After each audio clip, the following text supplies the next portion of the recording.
Anyone who's gone into the filmmaking business is taking a huge risk. It's massively competitive, and you've got to make a huge sacrifice if you're going to really actually sort of 100% go for it.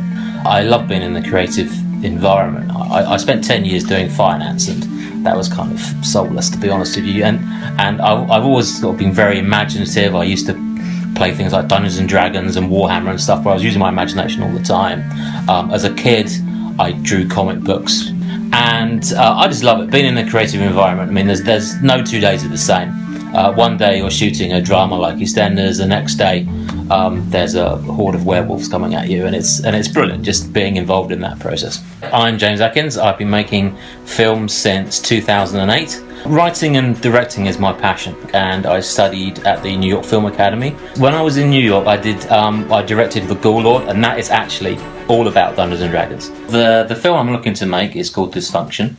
It's a story about an actor who historically had shot and had televised, and still has televised, a commercial for erectile dysfunction products.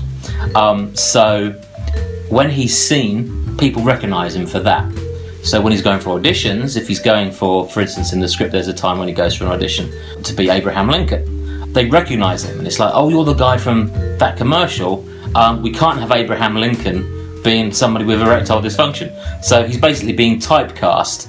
Because the commercial is referred to throughout the film, we needed to have that shot and edited. We got that done, which is a great weight off my shoulders, because I know that we have a critical part of the film. The actor, to make his ends meet, does work in a costume shop, so I do have a whoopee cushion costume. I've won awards for comedy writing. Comedy more than drama is more of a natural fit for me. So I just thought I'd do a out-and-out comedy. Essentially, it's kind of an ensemble piece, because the lead character, keeps going to casting sessions and auditions. So for each one of those, there needs to be a casting director and a casting assistant. And then there's times when he's waiting outside the audition and he's talking to other actors, and they're having a go at him because they recognise him as well, and it's kind of the competitive nature of actors.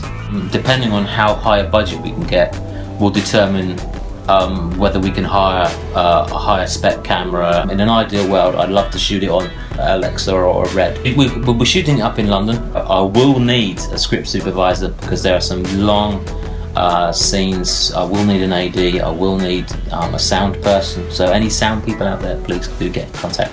If people are passionate and they are interested in the project, I've got a history of getting the films that I've done, getting into festivals internationally, and I've won awards. So really, the best way I can kind of encourage people to be invested in this project is I'm more than happy to let you see the script, and that would sell it to you, because it is a really funny script. I know I've written it and I would say that, but I can genuinely say it is a funny script. It has a fantastic twist right at the end. We do have some good professionals attached to it. I have a track record of getting films into festivals internationally. It should be a fun project to be involved in, and it's only going to be a 4-day shoot.